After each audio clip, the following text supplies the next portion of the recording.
हमारा शहर एक पौराणिक सांस्कृतिक विरासत को समेटे हुए एक अद्भुत शहर है। जी हाँ, यहाँ पर कई प्राचीन इमारतें और भवन इसके अति प्राचीन होने की गवाही देते हैं। इन्हीं में से एक यहाँ पर स्थित भोजशाला है, जो कि राजा भोज द्वारा बनवाया गया संस्कृत का महाविद्यालय हुआ करता था। वाग्देवी की आराधना के लिए उन्होंने मंदिर का भी निर्माण करवाया था, जो वर्तमान में दोनों समुदाय के लिए विवाद का केंद्र बना रहता है। इतिहासकारों और पुरातत्ववेदियों की माने तो धार मालवा की राजधानी हुआ करता था और राजा भोज को कला साहित्य विज्ञान के संरक्षण के रूप में जाना जाता है।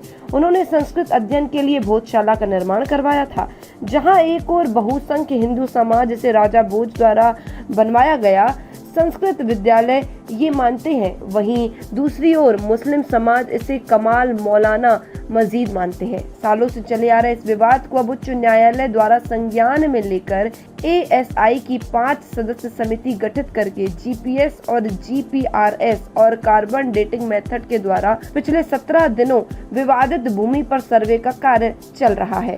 इस विषय पर जांच चल रही थी कि हिंदू फ्रंट फॉर जस्टिस की राष्ट्रीय अध्यक्षता श्रीमती रंजना अग्निहोत्री ने भोजशाला का निरीक्षण करने के बाद कुछ ही दूरी पर स्थित एक और इमारत का दौरा करते हुए विजय मंदिर उर्फ लाट मस्जिद पर जाकर इसे विजय मंदिर बताते हुए कहा कि विजय मंदिर को लेकर हम आगे की कार्रवाई की रूपरेखा तैयार करेंगे।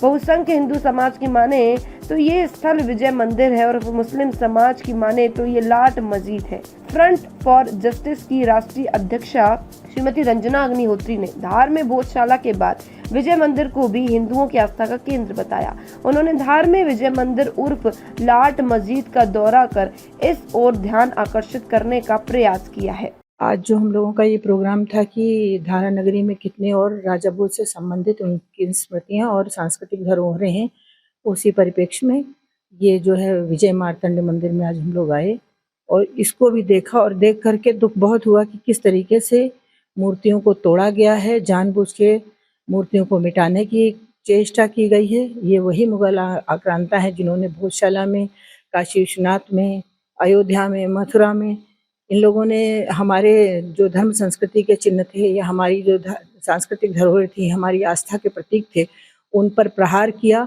और इनके प्रहार करने का एकमात्र उद्देश्य यही था कि हिंदू समाज को डराया जाए और इस्लाम के वर्चस्व को कायम किया जाए। उसी परिप्रेक्ष्य में आज यहाँ आना हुआ, देख करके पीड़ा भी हुई, बहुत दुख भी हुआ। अब आगे हम क्या करेंगे उसकी स्ट्रेटेजी हम बनाएंगे। विजय मंदिर में हमने देखा कि ये वही बिल्कुल भोजशाला जैसा ही प्रारूप है, वही राजा भोज के समकालीन है। इसकी जो बनावट है, जो इसकी सांस्कृतिक धरोहर है, संरचना है, ये सारी चीज़ें वैसी ही हैं।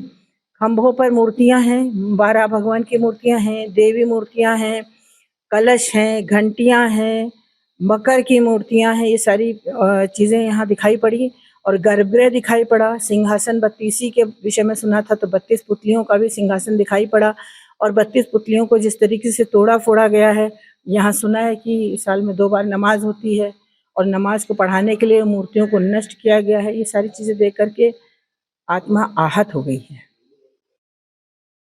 रंजना अग्निहोत्री, अध्यक्ष हिंदू फ्रंट फॉर जस्टिस। कहते हैं राजा भोज दक्षिण विजय की यात्रा पर निकले थे, जहां उनका सामना तेलंगाना राज्य के गंगदेव राजा से हुआ था। युद्ध भूमि में जब युद्ध में दोनों सेनाएं खड़ी होती है तो आमने सामने शास्त्रार्थ होता था। उस शास्त्रार्थ में ही तेलंगाना राज्य के गंगदेव राजा ने राजा भोज से अपनी हार स्वीकार कर ली थी। दक्षिण विजय के पश्चात जब राजा भोज वापिस धार आए हैं तो उन्होंने दक्षिण विजय की उपलक्ष्य में सूर्य मंदिर की स्थापना कहते हैं करी थी, जिसका नाम आज विजय मंदिर है। राजा भोज ने बनाया था, सूर्य मार्तंड प्रसाद के रूप में उसकी स्थापना की थी। बाहर एक विजय स्तंभ तैयार किया था, उस विजय स्तंभ के ऊपर उनका राज चिन्ह गरुड़ स्थापित था और एक दीपक जलता था जो पूरे नगर को उजाला देता था। ऐसा कहते हैं यह विजय स्तंभ दक्षिण विजय की स्मृति में बनाया गया था, जहाँ आज विधर्मियों द्वारा 80-82 के बाद यहाँ ईद की नमाज पढ़ी जा रही है। हिंदू समाज 1952 से हिंदू उत्सव समिति के माध्यम से विजय उत्सव मनाता है। आज हम देखते हैं कि ये जब उसमें प्रवेश करते दाहिनी खंभों में वरा उतार है, जिन्हें हम वरा देवता बोलते हैं, और वर्तमान भाषा में उनको सुअर बोलते हैं। जबकि मस्जिद में सुअर वर्जित है, लेकिन फिर भी वहाँ ईद की नमाज पढ़ते हैं। जो उनका धर्म भी नहीं कहता कि ये नमाज कबूल होती है, लेकिन उसके बाद भी नमाज होती है।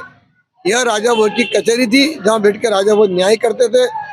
उसी सनों में राजा भोज ने माँ सरस्वती कंठाभरणी का निर्माण किया था, जहाँ सरस्वती माँ वाग्देवी विराजमान थी, जिसे आज भोजशाला के रूप में जाना जाता है।